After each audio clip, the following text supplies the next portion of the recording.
came here to yeah, cause it goes on and on. Thank you. Thank you very much. You may be seated. Good afternoon. Oh, is it great to be with you? My goodness. You, I know you know this, and you've been here for the last few days at the convention, so I know you know this. But you happen to be part of an incredible organization. Do you understand that? I have seen a lot of them, and I've taught and worked with a lot of them, and I can tell you, I have never seen an organization take off like you have taken off. I mean, you are on a rocket ride, aren't you, huh? And it's exciting to be with you and with Nick and Ryan and Blake and the team, and it's just great. And I'm delighted to share with you this afternoon. And what a great group that we have here. Let me get acquainted with you, okay? My name is John. Nice to meet you. What's your name? Nice to meet you. Nice to meet you. Margaret and I have been married for 43 years. We have 2 children. We have 5 grandchildren. You are all way too young to know what grandchildren are. You are one, but you haven't had one yet. But let me just explain this to you so when you have grandchildren, you'll understand this. Grandchildren are God's gift to you for not killing your children. Trust me. How many of you have teenagers? You have any teenagers? All right, okay. I just want to speak on behalf of your teenage children. Let them live. Because there are days, aren't there days when shall I let them live? Let them live, because if you let them live, there'll be a day they give you a grandchild.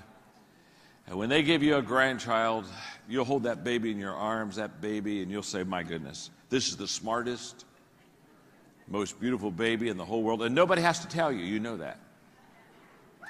And then you'll ask yourself a question. You'll look at this beautiful grandbaby and you'll say, why did intelligence skip a generation? I was at a large convention speaking, and I told that story, and I forgot my son Joel was in the audience. And so I was done. I walked back to the green room, and he was waiting on me. I mean, he was waiting on me. And I said, Joel, about the grandchildren, that little story, I said, I was just kidding, about intelligence skipping a generation. He said, no, Dad. He said, it's okay. In fact, he said, I think you're right.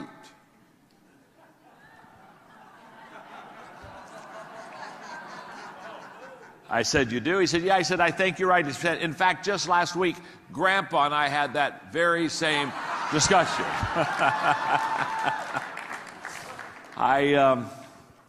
I brought this with me. I want to read one more quick thing, then we're going to have some fun and learn a lot about leadership today. I turned 65 this year, and you're way too young again to understand this, but I got a long way to go. My dad just turned 91, and my mom just passed away 2 years ago. They were married for 66 years, and but anyway, so I'm going to explain life to you. I love this. I'm going to explain life because we all ask questions about life and how do we fit in and what's our purpose, etc. So on this card here, in fact, it's a very important card. It's laminated. When anything is important, I laminate it. Okay? And I'm going to read this to you, and this will explain life. In fact, look at your neighbor and say, you are about to understand life. Go ahead and tell them that right now. Tell them. All right. In fact, look right back at them and say, and it's about time. Okay. On the first day, God created the dog. God said, sit all day by the door of your house and bark at anybody that comes by. I'll give you a lifespan of 20 years. The dog said, that's too long to be barking. Give me 10 years, I'll give you back the other 10, and God agreed. On the second day, God created a monkey. God said, entertain people, do monkey tricks, make them laugh. I'll give you a 20-year lifespan. The monkey said, how boring. Monkey tricks for 20 years? I don't think so. The dog gave you back 10 years, so that's what I'll do too, okay? And God agreed. On the third day, God created the cow. God said, you must go out in the field with the farmer all day long, suffer under the sun, have calves, give milk to support the farmer. I'm going to give you a lifespan of 60 years. The cow said, that's kind of a tough life. You want me to live for 60 years? Let me have 20. I'll give you back the other 40. God agreed. On the fourth day, God created man. God said, eat, sleep, play, marry, enjoy your life. I'll give you 20 years. Man said, what? Only 20 years? I'll tell you what. I'll take the 10 years that the dog gave you back, and the 10 years that the monkey gave you back, and the 40 years that the cow gave you back. That makes 80 years. Okay, God said, you've got a deal. So that is why the first 20 years of our lives, we eat, sleep, play, enjoy ourselves. For the next 40 years, we slave in the sun to support our family. For the next 10 years, we do monkey tricks to entertain the grandchildren. And for the last 10 years, we sit on the front porch and we bark at everybody that goes by.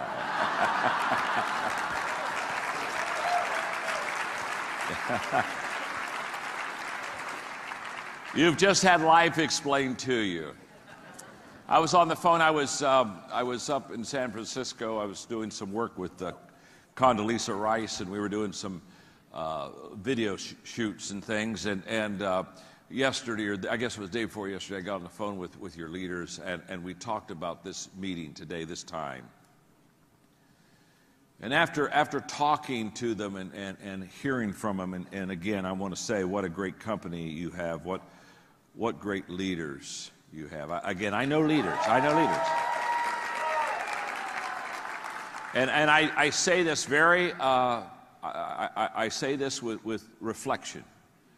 As I've met your three guys, they are the finest, sharpest young leaders that I have ever met. That's a fact.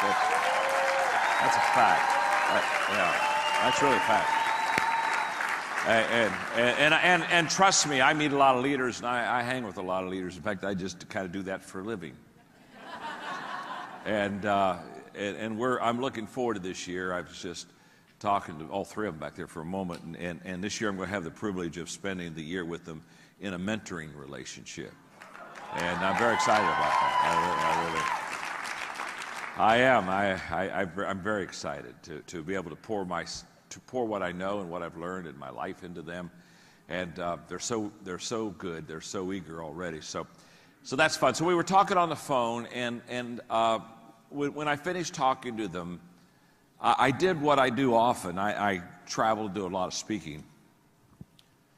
But I literally, I just wrote out my lecture. I've never given this before, okay? I just sat down and I said, I know exactly what I want to teach you. And so it's kind of fresh. It's new. It's not a sugar stick, okay? It's just what I know that I think you need to know that will help you be a better leader, to be more successful, because my desire is to really take you to a whole new level leadership-wise. And so what we're going to do, let's call this teaching, since I've never given it before, let's call this teaching the Rule of 5 for leading. The Rule of 5 for leading. And in a moment, I'm going to explain to you how the Rule of 5 works, which is in itself tremendously life-changing. But what I'm going to do today is I sat down. I was up in San Francisco doing some writing for the last 2 days on another book. And I sat down and I wrote this out. I wrote this out, and I want to give this to you. So I want you to look at the person you're sitting beside and say, John's never done this before, okay? He says, he's never done this before, okay? And tell that your neighbor, and he's doing it for us because we're special, okay? We're special, okay?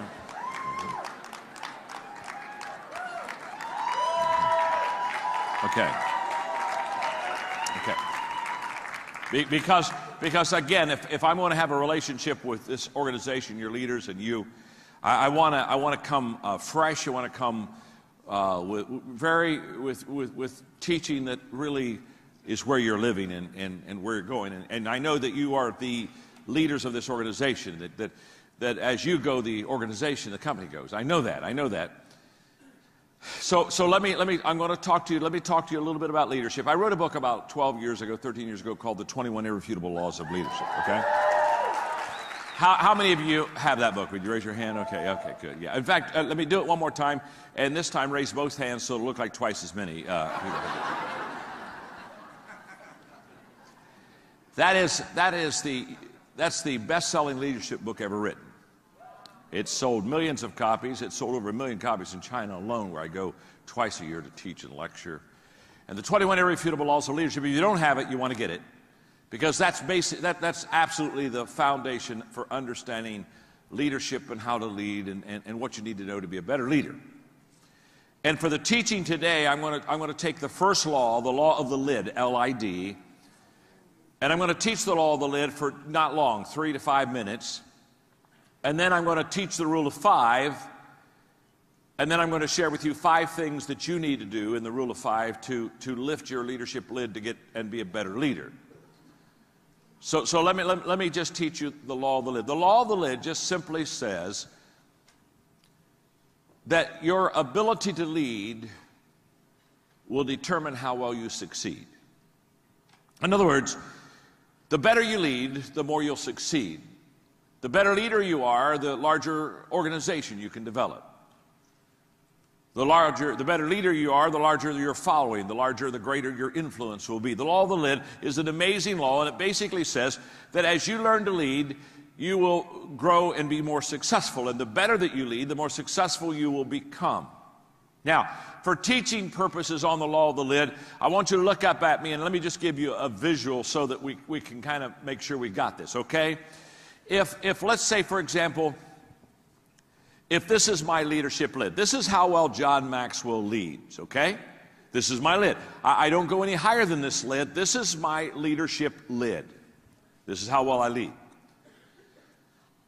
And let's just say I'm an average leader, so it's a 5. I'm a 5. From a 1 to a 10, I'm a 5 leader. If that's the case, if this is my leadership lid, this is how well I lead, what the law of the lid teaches is that my business, your business, what you do with Visalus right now, your business will come under your leadership lid, but it will never get any better or go any higher or grow any farther than what your ability to lead is.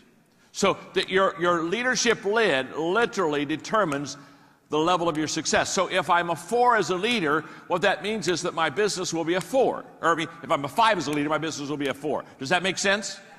Now, even in a great organization like this, my leadership lid will determine the level of my success. Now, when I began to understand the leadership lid, and I began to teach the leadership lid, all of a sudden everything began to change. Because you see, it was in 1974 that I came to the conclusion, after studying successful people for 5 years, from 69 to 74, after really looking and watching successful people, I came to the conclusion that everything rises and falls on leadership. And when I say everything rises and falls on leadership, you say, John, what do you mean everything rises and falls on leadership? What I mean is everything rises and falls on leadership. Now, what part of that don't you get? I didn't say some things. I didn't say most things. I didn't say 99% of the things. I said everything rises and falls on leadership. In fact, I know it. I believed it in 1974. I started studying leadership. I started teaching leadership. I started leading a long time ago. But now in 2013, I'm more convinced than ever that everything rises and falls on leadership. And one of the reasons I am is because I've developed the largest leadership training company in the world. We're in 174 countries. We've trained 6 million leaders. In fact, we are now training 1 million leaders every 10 months. And we're 2 years away from training 1 million leaders every 6 months. And by 2020, we'll train 1 million new leaders every month around the world. And so when the United Nations asked me to do the opening assembly to all the ambassadors, they said, come in and talk about leadership. The reason they asked me to do that is because we teach leadership, and in 2 years we'll be in every country of the world teaching leadership. And I understand leadership. I know how to train leaders. I know how to teach leaders. I understand leadership. It's been my life. It's been my life for a long, long time. And in 74, I was convinced everything rises and falls on leadership. And can I tell you, 2013, I know, without any question, everything rises and falls on leadership. So, how well I lead will determine how well I succeed. So, this is huge.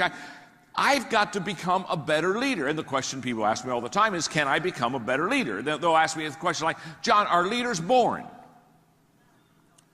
When they ask me, are leaders born, I always give them the same answer. Of course they are. Come on now, think of that question for a moment, huh? I've never met an unborn leader. Huh? Hey, don't particularly want to either, thank you very much. So when they ask me, are leaders born? I know what they're not really asking, are they born? What they're really asking is, are there some people when they're born, they got it? And some people when they're born, they don't got it. And if you got it, you go to the front of the line. If you don't got it, you go to the back of the line. That's what they're asking. And I've got great news for you. And I do believe, I have no question about it, that there are some people that are born with what I call leadership leanings. No doubt about that. Just like some people are born with kind of a musical leaning. No doubt. But the great news is, because I've done this for so long, and I've done this with so many, over such a long period of time in every country of the world, what I know is you can learn to lead. You can learn to lead. You can learn to be a better leader than you are right now. You can grow as a leader. In fact, look at the person you're sitting beside and say to them, even you can learn to lead. Wow. Isn't that amazing? You weren't sure about that person, were you, huh? You weren't sure they could really learn, but now you got to even they can learn to lead. Now, let's go back to this law. If I'm a 5 as a leader, that means my organization will be what? Talk to me. A 4. Okay, here we go. Because the leadership lid won't allow it to go higher. So, how do I grow my organization? This is very simple, folks. I've got to raise my lid, don't I? I've got to get this lid up, and because I can become a better leader, I can raise my lid, true? So I can go from a 5 to a 6, to a 7, to an 8, to a 9. Now, this organization is a 4. When that leadership lid starts going up, that organization goes from a 4 to a 5, to a 6, to a 7, to an 8. You see, your organization will grow to the size of your leadership ability. Now, if I were where you are and I was listening to what I just said, and I was taking notes, somewhere on my notes or somewhere on my iPad, I'd be putting a star right here. I'd be putting a rocket ship. I would be putting a sign that says, do not miss this. Because your ability to lead will determine how successful you'll be in Visalus, without any question. The best leaders will build the biggest business. No question. That should light a fire within you. That should spark, something should be going off on the inside right now.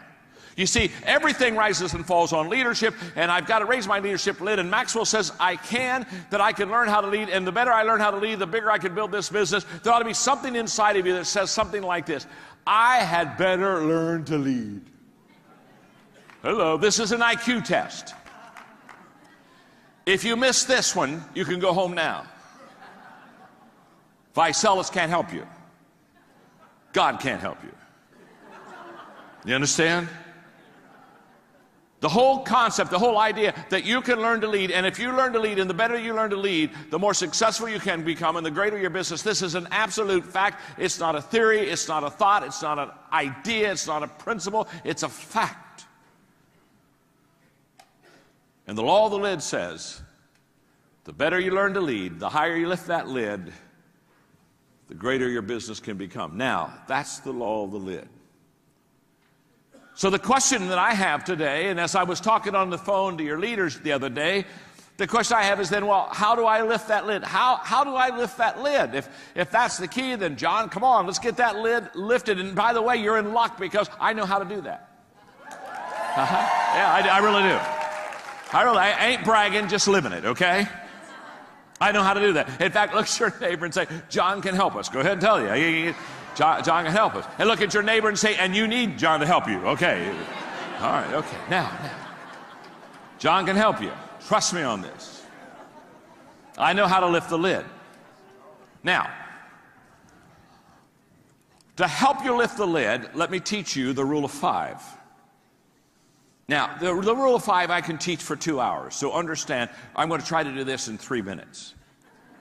But I can with you, because you're smarter than these other organizations. You understand? Okay, all right.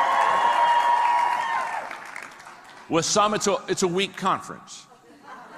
Okay. With some, a week doesn't matter. Still doesn't take. Okay. The rule of 5 is the most life-changing concept for focusing on success that I have ever taught, that I've ever lived. So I'm just going to drop it on you just enough to help you understand the 5 concept, to help you understand the 5 things you need to do to lift your leadership lid. The rule of 5 just simply says, if you have a tree in your backyard that you want to cut down, and you have an axe, if every day you pick up that axe and you go to that tree and you swing 5 times with that axe to hit that tree, put the axe down. The next day you go out, pick up the axe, swing 5 times at the tree. Put the axe down. The next day you go out, pick up the axe, and 5 more times you swing at that tree. 5 times every day you pick up the axe, and only 5, not 50, not 15, not 500. 5. If you swing 5 times a day at that tree with that axe every day, let me ask you a question. What eventually is going to happen to that tree? That tree is going to... Now, there's no question about that, is there? There's any doubt. You don't have to sit around the table and kind of say, do you think it will? Let's hold hands and sing Kumbaya and hope.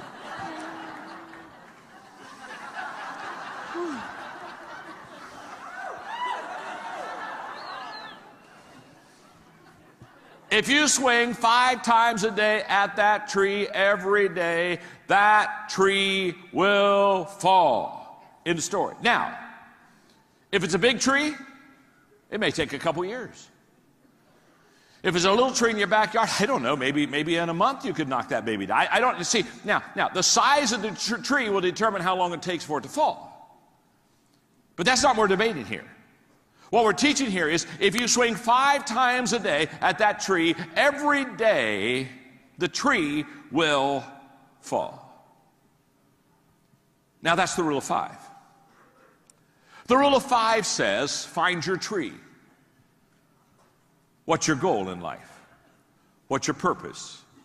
What do you want to accomplish? What do you want to knock down? Where's your axe? What are your tools? What is it that you're going to use to effectively go after that goal 5 times a day? What are you? What is it? Because whatever that is,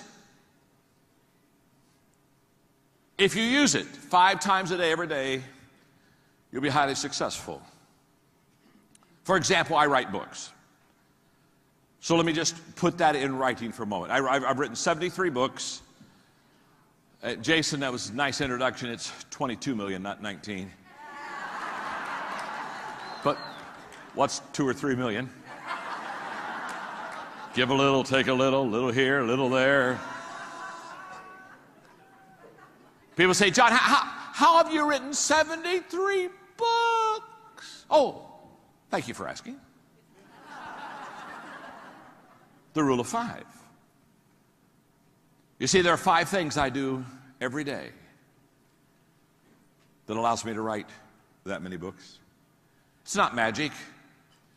It's not that I'm brilliant. It's just that I know the rule of 5. The rule of 5. You see, every day I read.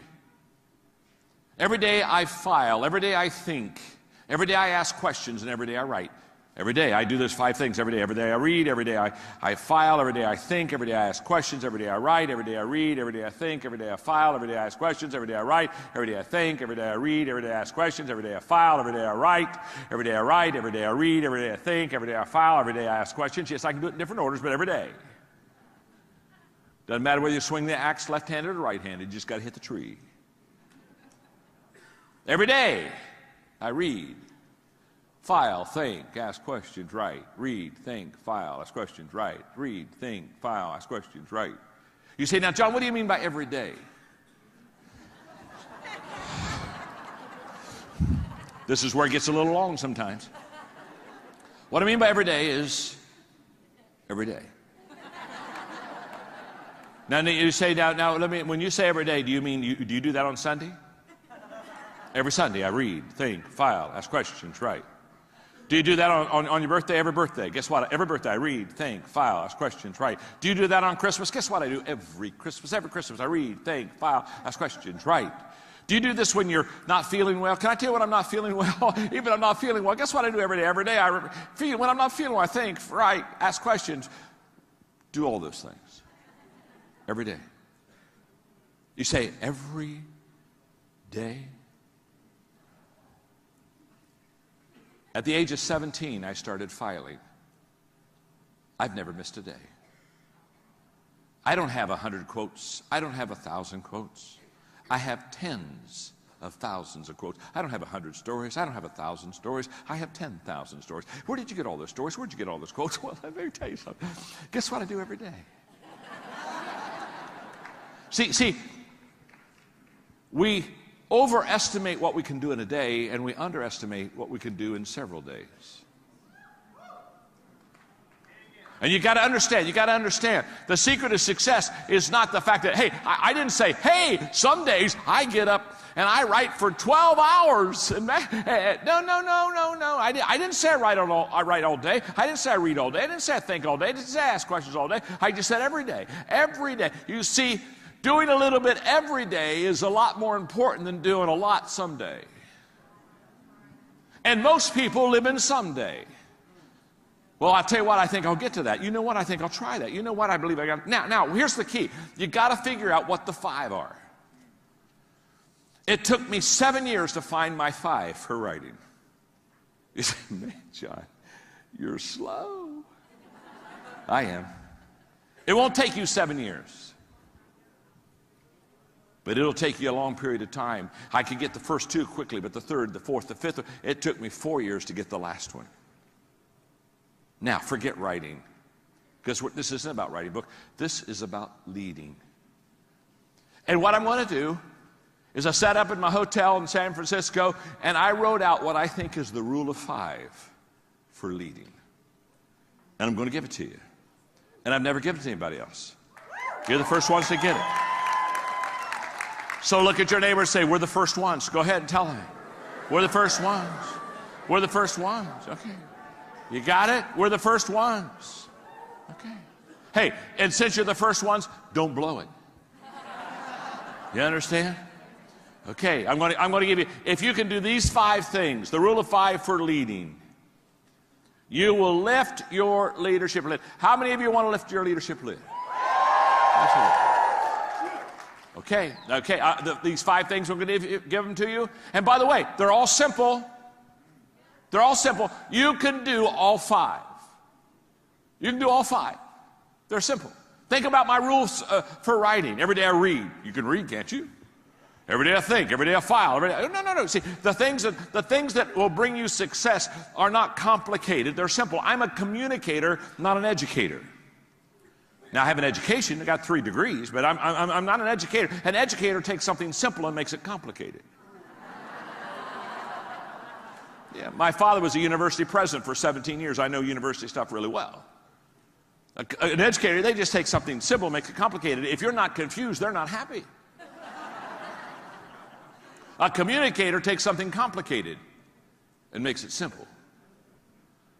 I'm a communicator. My name's John. I'm your friend. I'm a communicator. And I know how to communicate. I know how to put the cookies on the lower shelf. Yeah, sure. Might as well have some. I've been having some. I know how to put the cookies on the, and what I'm going to share with you about leading, you can do this, but you can't do this in a day, and you can't do this in a week, and you can't even do this in a month. You can't do this in a year. This is a lifetime of living this rule of 5. Are you with me? Yes. It's a lifetime. So there's no quick fixes here. There's no magic. But you can do this. Okay. Let me give you the first one. The first of the rule of 5 for lifting your leadership lid, is lead yourself. Lead yourself. Now you say, John, when you say lead myself, what do you mean? What I mean is lead yourself.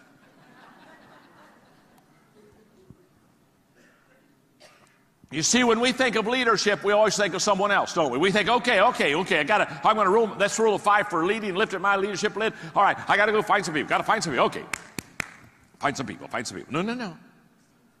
Before you lead someone else, you need to lead yourself. I was doing a leadership conference, been speaking all day, doing Q&A the last session. A kid with an MBA stood up, he said, John, I love your leadership principles. My goodness, he said, I'm sitting here all day. He said, I'm an MBA student. I'm still in school. I don't even graduate till this spring. And he said, I kept listening to you and I kept thinking, boy, I wish I had somebody to lead. I wish I had somebody to lead. I wish I had somebody to lead. I wish I had a company. I wish I had a department. I wish I had somebody to lead. He said, I don't have anybody to lead. He said, where should I start? He said, good question. Start with you. Let me put it this way. If you wouldn't follow yourself, why should anyone else follow you?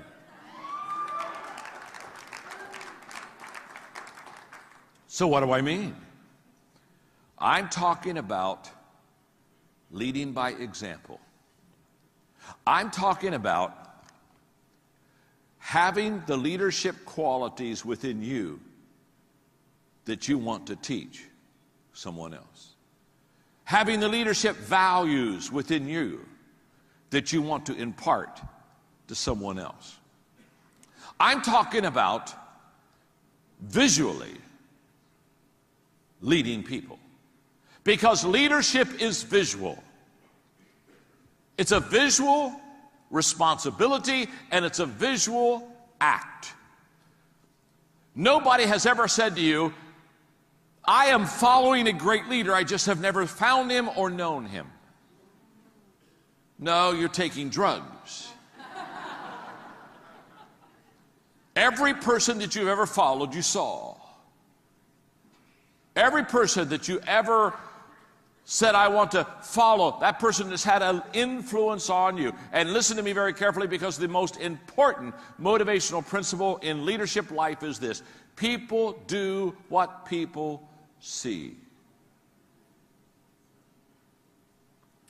So when they follow you as a leader, it's not what you say to them that makes you effective, it's what they see in you. Let's go to the 21 laws of leadership for just a moment. The 21 laws of leadership. The law of magnetism. The law of magnetism simply says, we attract who we are, not who we want. Oh my. That is so good. No wonder that book has done so well. It'll change your life. We attract who we are, not who we want. I run into people all the time, and they come to me and they say, John, I'm developing a group. I'm starting an organization here, and I'm getting people to buy in. And John, I'm all excited, and I look up and say, what kind of people do you want to be attracted to your organization? What kind of people do you want to bring in? What kind of people do you want to recruit? And they'll say, you know what, I want people with energy. Oh, I want energy. I like energy is important. I want people with energy. And I'll tell you what else I want. I want people with a character. I want somebody who has some integrity and an attitude. Oh, I want somebody who has a good attitude. You know, okay. And they start listing all these qualities they look for. And I'll let them list 3, 4, 5. It doesn't matter. But when they get to 5, I stop. I say, wait a minute. Hold it. Okay, you want somebody with energy? Yeah. You want somebody with character? Yeah. I want somebody with good attitude. Yeah. That's what I want. That's what I want. Stop. I don't care what you want. I got a question to ask you. Do you have energy? Do you have character? Do you have a great attitude? You see, if you have energy, a character, and a great attitude, guess what you attract? Birds of a feather. See, like begets, like attracts like. Oh my goodness. Oh my goodness. Before you ask somebody to follow you, make sure you have your own act together. You see, too many leaders, they're like travel agents. They send people where they've never been themselves.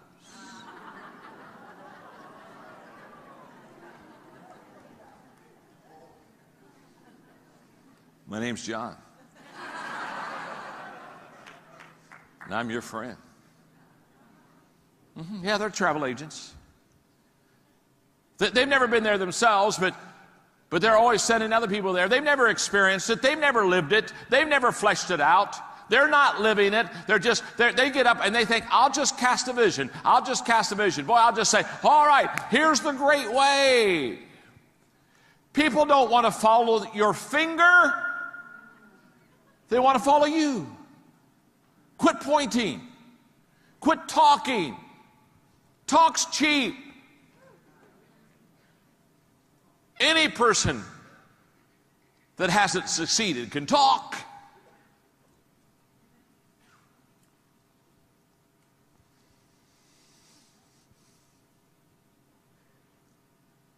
We teach what we know, but we reproduce what we are.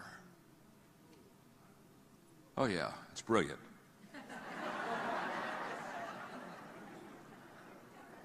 When you've done this for 40 plus years, it's brilliant. It's not that I'm brilliant, it's just that I've done it so long. After a while, I catch on. We teach what we know, but we reproduce what we are. So if you're wanting to raise up some great leaders in your group, guess what? The first thing you need to do is be a great leader. Let me explain that to you. Let me just sit down for just a moment. At my age, it's a highlight. Let me just sit down for a moment and let's go back to the law of the lid. Remember when your lid was a 5, what was your company going to be? It was going to be a... Absolutely. The lid says you can't have a 6, you can't have a 7, you can't have an 8, you can't have a 9. You're a 5 leader. A 5 leader doesn't have 7s. A 5 leader doesn't have 8 companies. 5 leader doesn't have 9. 5 leaders have 4 companies.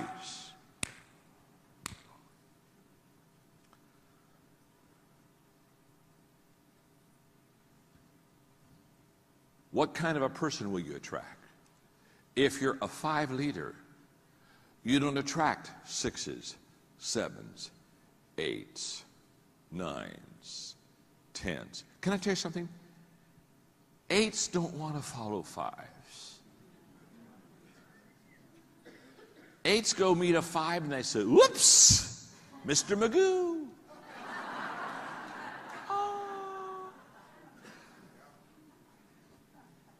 So how do you attract better people? Lift your lid.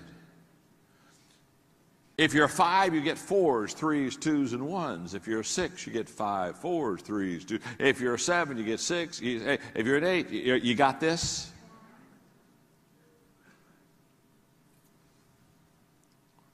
Stanford research says, just came from there. Stanford research says that 85% of everything you know, you learn visually. 85%. The reason I say that the first rule of 5 in leadership is leading yourself is because visual example is the most powerful leadership tool. Axe to cut down your tree. Trust me with that. James Allen said, people are anxious to improve their circumstances, but they're not anxious to improve themselves. And they therefore remain bound.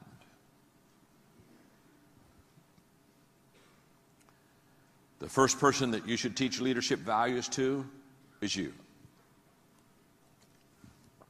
The first person that should flesh out leadership is you. The first person that makes the decision to go forward is you. Lead yourself. I will promise you, start there. Start small. Start with you. When I was 25, I made a very important leadership decision that literally has changed my life. When I was 25, I made a decision that as a teacher, I would never teach something I didn't 100% believe.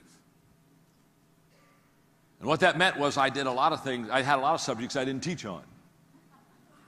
Are you with me? But I realized that the power, the life change, the passion, all comes out of living it yourself. And once you start living it yourself, it is so amazing how people will begin to follow you. So don't leave this conference and go back and say, oh, let me tell you what I learned. No, don't tell them what you learned. Show them what you learned.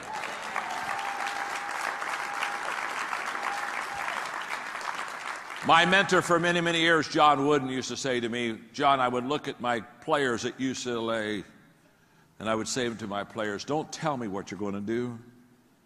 Show me what you're going to do. Number one on the rule of 5 for lifting your leadership lid is lead yourself. You got that one, don't you, huh? I can tell you got it. You are the smartest crowd I've talked to today.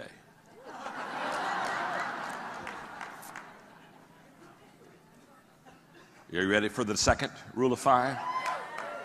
And by the way, every day, what do you do? Every day I what? Lead myself. You got it. Every day I lead myself. Number 2, the second of the 5 is every day add value to people. Every day. Every day add value to people. When I was 27 in Dayton, Ohio, I listened to Zig Ziglar, my wonderful friend who passed away about a month ago. What a precious... When you talk about somebody living his message, Zig lived his message. I knew him well, played golf with him, been on trips with him. We've spent a lot of time together. What he said is what he lived. What a great, great man. And I remember Zig in that wonderful Mississippi drawl as he'd walked around the stage in Dayton, Ohio, and he said what you have heard too, if you'll help other people get what they want, they'll help you get what you want. And that day my life was changed because as a young leader, I wasn't helping people get what they want. I was asking people to help me get what I wanted. I was saying, hey, listen to my vision. Look, here's where I'm going. Hey, look at my train. Hey, get on my train. Hey, let's go on my trip. Let's go on my journey. Hey, let me tell you. And I was trying to get people to come my way. And that day, everything changed when he basically said to me, John, leaders focus on others first. They focus on what is your dreams and what would you like to accomplish and what do you love? What's your passion? It changed my life. And from that time on, I said, okay, I'm going to be a person that every day adds value. And can I tell you, I have a practice I've done for 35, 40 years. I did it this morning. Woke up in my hotel. And I thought of you, and I thought that I'm going to be able to teach you today, and I'm going to be able to spend some time with you. And I began to think about how can I add value to you. And I took my notes that I'd written yesterday, and I went through them again, and I looked at them. I said, okay, where can I help them? What can I do that'll really lift them? How can I add value? See, every morning I ask myself, who can I add value to, and how can I add value to them? Every morning. And every evening I ask myself, did I add value to that person, and how did I do it?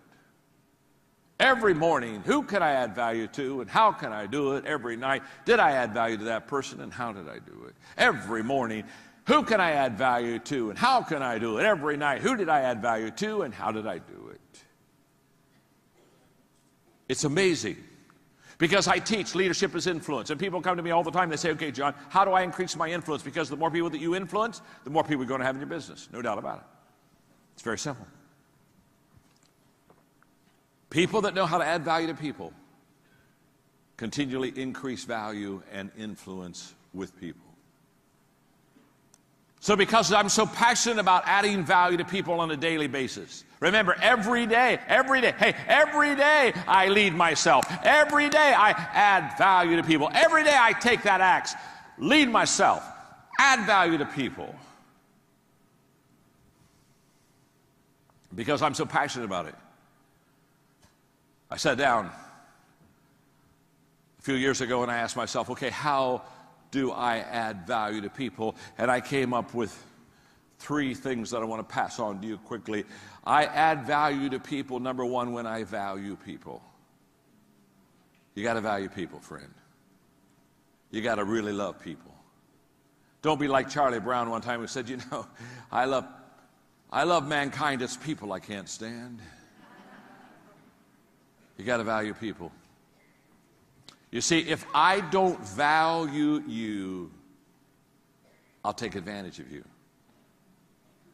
Leaders who get in trouble because they stopped valuing the people that they lead.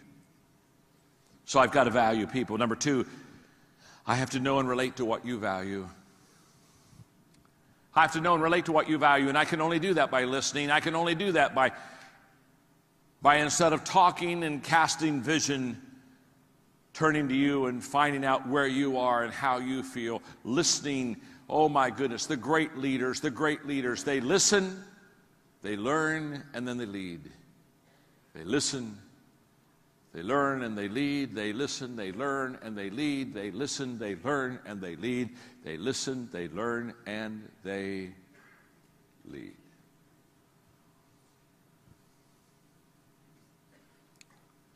If I want to add value to you, I have to value you. I have to know and relate to what you value. And number 3, I have to make myself more valuable. If I'm really going to add value to you, guess what I have to do? I have to keep getting better, don't I?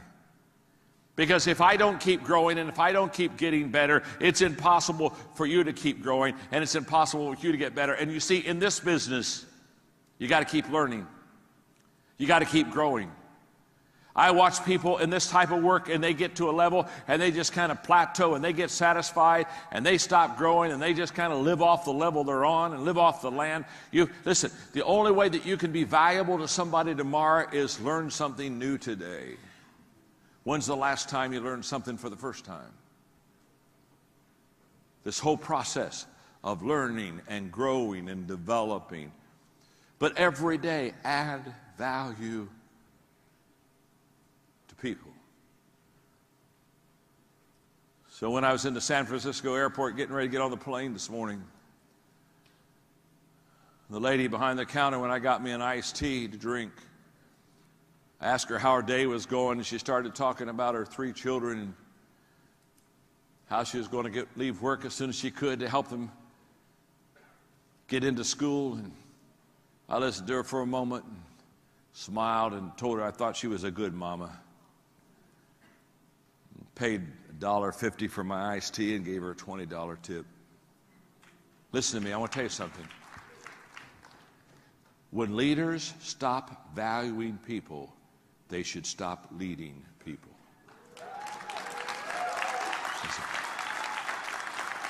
This is not, hey, this business is a people business. It's a people business. And the caring and the loving and the valuing people is the core of longevity and success in leadership. I wish I had time to go on, but I've got to give you the other 3. Okay, the rule of 5 for lifting your lid. Every day I lead myself, right? Every day, what do I do? Secondly, add value to people. Number 3, every day I study leadership. Every day. And you say, now, John, when you say every day you study leadership, what do you mean by that? What I mean by that is every day.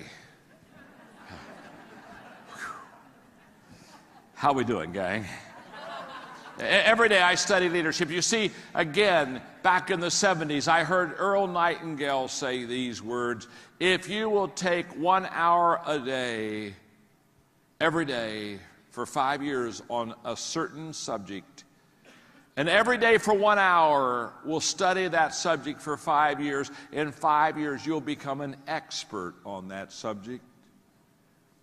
And that was in the middle 1970s, and I said, I think I'm going to do that. I think until 1980, I'm going to spend an hour every day just studying leadership. I'm going to read leadership books, and I'm going to get around leaders. I'm going to study leadership, and by 1980, I'll be a great leader. And I did that every day until 1980. And by 1980, I thought, oh my goodness, this works so good. I think I'll do it until 1985. And so every day I did an hour of studying leadership until 1985, and I thought, oh my gosh, I know so much more in 1985 than I knew in 1980. I think I'll wait and go on to 1990. And said, then I went for every day till 1990. I thought, man, I'm writing leadership books, and they're buying those suckers, and life is good. I think I'll do this every day. 1980. What have I done? Can I tell you what I do every day? Every day. My staff, any book with the title of leadership in it, I get it. I every day read leadership. Oh my goodness, every day. And because I have so much reading to do, I took 3 speed reading courses. Oh yes. So when I interviewed Condoleezza Rice on the plane out, I read a book on Condoleezza Rice. I can read a book real fast, you understand. I took speed reading courses so I could read more. Now, speed reading didn't increase my comprehension, but speed reading lets me get to where I need to get to so I can slow down so I can understand it.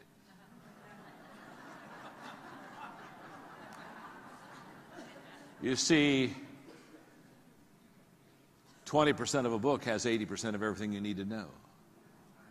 Now, there are some exceptions, my books, for example.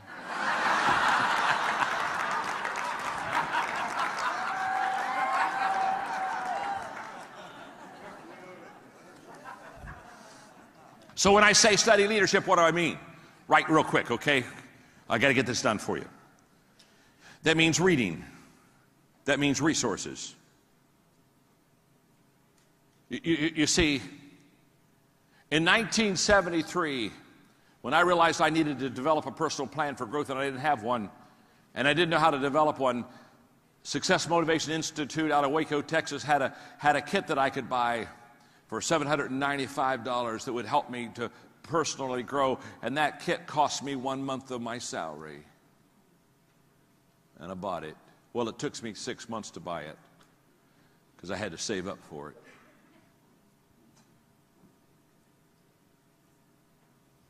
Most of my life, I have belonged to at least 7 CD clubs on leadership.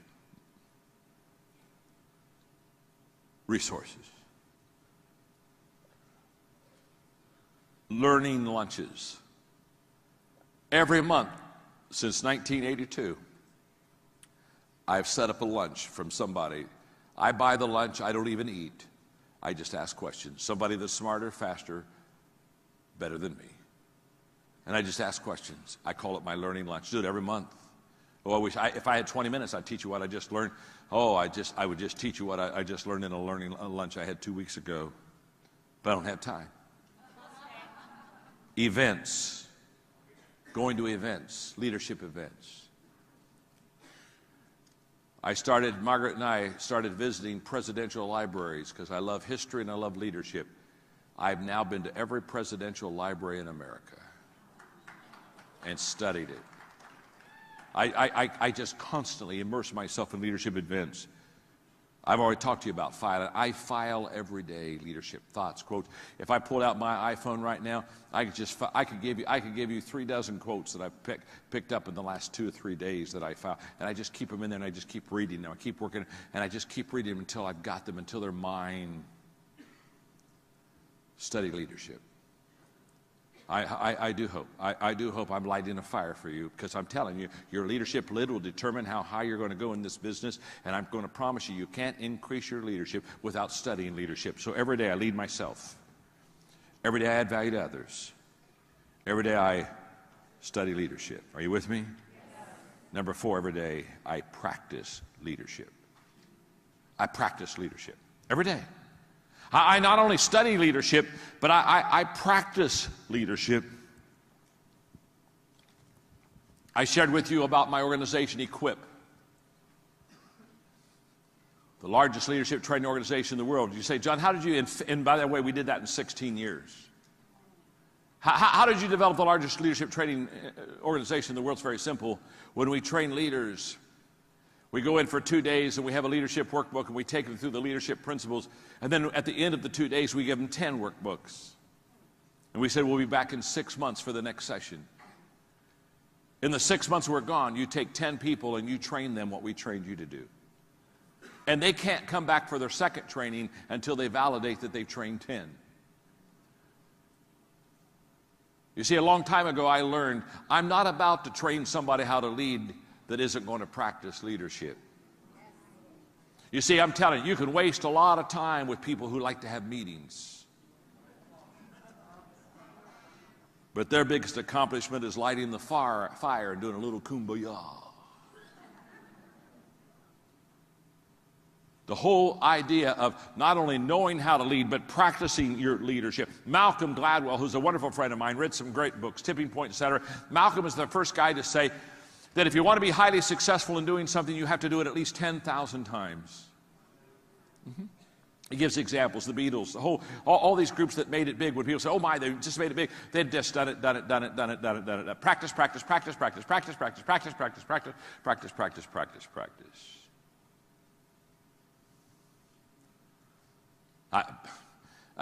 When Malcolm said that, I said, I wonder how many times I've spoken. So I went back and had my people do research, and I've spoken over 12,000 times. So people say, John, you walk out on stage, you take your water, you stick a cough drop in your mouth, you sit on a chair and say, my name is John, I'm your friend. You don't look nervous. It's like you're having a conversation with us. Well, I'm having a conversation with you. Absolutely, and I'm not nervous. I'm not nervous. I've done this 12,000 times. You say, oh, John, you look so natural when you do that. Of course I'm natural. I've done this 12,000 times.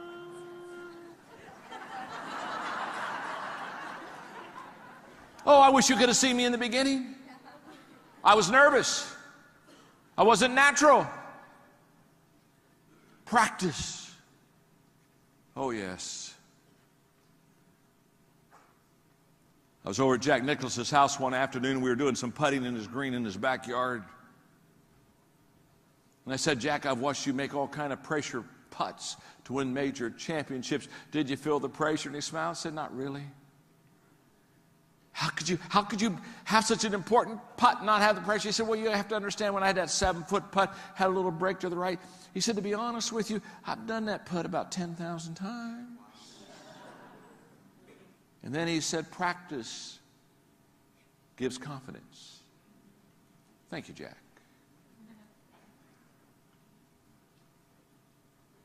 The rule of 5 says you got to practice leadership. Oh, I wish I had time. Okay. I don't have time, so I'm going on. Because the last one's important. But before I give you the last one, we got to review the first 4, okay? Get your axe out, gang. Get your axe out. We got 4 things to do. You got your axe? Come on. We got a tree here, huh? We got a tree. Okay. Well, when I pick up that axe, my first swing, the first thing I do is, in my rule of 5, every day I pick up that axe, and the second thing I do every day absolutely, and I pick up that axe, and the third thing I do is every day and that's right, and I pick up that axe, and the fourth thing I do every day is, oh, you are so stinking good.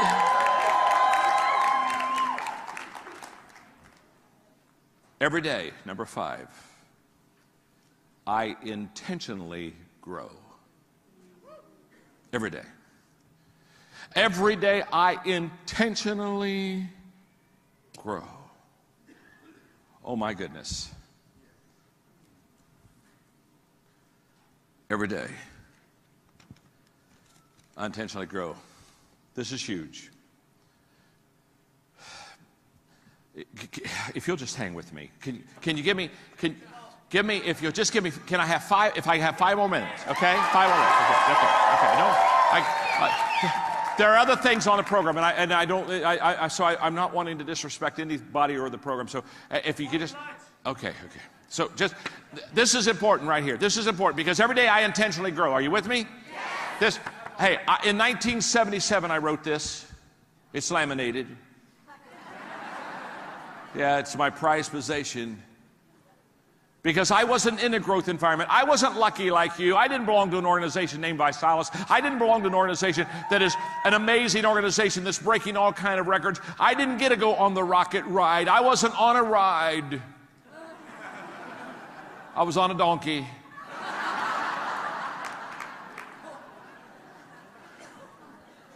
And that ass wasn't going anywhere. My organization's theme song was, "I shall not be moved." And they weren't. And all of a sudden I decided I wanted to be a success, but I didn't have peers like you to help me be successful. I didn't have leaders like you have to help me be successful. I didn't have an organization like you have to be successful. I didn't have strategy like you and training like you to be successful. I didn't have any of that. And so I'm a kid and I said, I want to be successful. And I knew that I had to create a growth environment, and I wasn't in a growth environment. And so how do I create a growth environment when you aren't in a growth environment? The people that I was with, their idea of progress was moving backwards slowly. So I wrote this down in the late 70s. And it's still true today. Here's what I think a growth environment is. A growth environment is a place where others are ahead of me. In other words, I want to be around people that are better than me. I want to be around people that are more successful than me. I want to be around people that are faster than me. And that's exactly what you have in this organization. You got some pace setters, don't you, huh? You got some amazing, amazing pace setters. Let me just put it this way. When you're at the head of the class, you're in the wrong class. That's good, isn't it? Yeah, it is. What do you say? It's just good. My name's John. I'm your friend. A growth environment is a place where I am continually challenged. I'm continually challenged. I mean, every day I get up, I got another hill to climb. I'm not looking for the hammock. I'm looking for the hill. A growth environment is a place where my focus is forward. It's right out in front of me. It's not behind me. It's not the good old days. It's not yesterday. A growth environment is a place where the atmosphere is affirming, where the people around me, they're encouraging me. Encouragement is the oxygen of the soul. A growth environment is a place where I am out of my comfort zone. In other words, I'm telling you, I'm taking virgin territory. I'm going places where I've never been before, and I'm not one bit comfortable. I'm nervous, and I'm excited, and I'm stretching, and I'm praying, and I'm holding on, and I'm just, oh, help me, help me, help me. Help me, Rhonda. Help me, Rhonda. Help. I'm over my head. Are you with me? And can I tell you something? You want to be over your head. You want to be over your head. You don't want to be in the wading pool of life with ankle-deep water. Get over your head. And by the way, when you're over your head, it doesn't matter how deep the water is. You're over your head.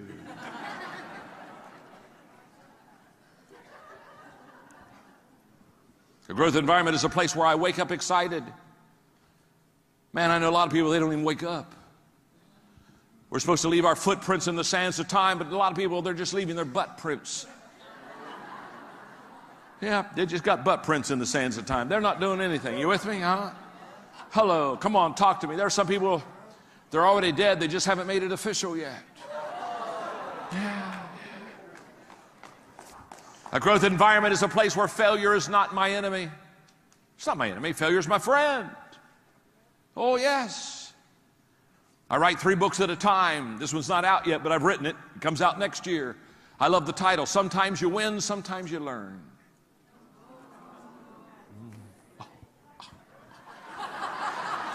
It's good, isn't it? That's good. It really is. A growth environment is a place where others are growing. Some of you, I've seen some people, they win the race, but it was because no one else was running.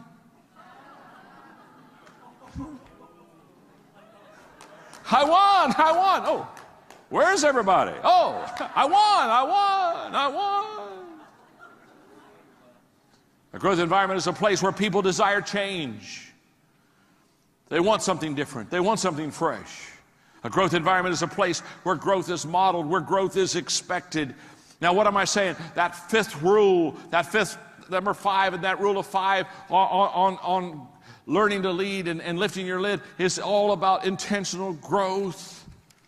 By the way, I'm starting to wrap this up. I wrote a book. Well, I wrote 73 to be exact. I got 3 books back here. I think I had the dream, Put Your Dream to the Test. Huge book, friend. 10 questions you got to ask yourself to see if your dream comes true. By the way, it's the same 10 questions you got to ask the people that you're leading to see if you can help them. Because if they can't answer yes to those questions, you can't help them with their dream. So you better know the 10 questions. And answer it yourself, and then go look at your other people and say, do they pass the test? Do they pass the test? Do they pass the test? I got another book out there called Beyond Talent, which basically says talent is wonderful, but if you don't make the right decisions in your life, you're still not going to be successful. How many of you know wasted, talented people? Just gifted, talented, going nowhere, doing nothing. Talent is never enough. Beyond Talent. And the third book is the book that just came out in October, The 15 Laws of Growth. Now, okay, I'm curious, how many of you have the 15 laws? Let me see if your hand now. Okay, now, that's a lot of you. I want to tell you something about that book. For the whole month of October was #1 on New York Times bestseller list. #1. And I'm going to tell you why. I know how to grow me, and I know how to grow you, and I've been doing it since the middle 1970s. And these 15 laws, I promise you, listen to me, that this will become the Bible for your success, the 15 laws of growth. I promise you. It'll be what you read, it'll be what you give to others, it'll be what you teach others, it'll be what you pass. And by the way, I'm going to go out there in a few minutes, and when you have your break, I'll sign, okay? I'll sign. I'll be out there. Okay, now, I got to close. You've been so super. I'm done. Well, I got one quick story, but I am done. Some American tourists were in a very small, quaint European village. And the old buildings were old, and they became quite nostalgic, and they just thought about the greatness of this little town. And they saw an old man that was sitting on a parked bench. And they went up to him, and they said, do you live here? He said, I've lived here all of my life. They said, oh, good, we've got a question to ask you. We love this village. He said, what's the question? He said, have any great men been born in this village? The old man on the bench said, no, only babies.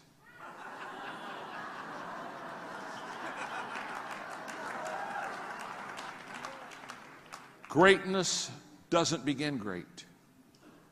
It begins as a baby.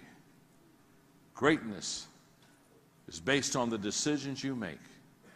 And if you'll take the rule of 5 for lifting your lid, can we say it together? 5 things to lift your leadership lid. Every day I Every day I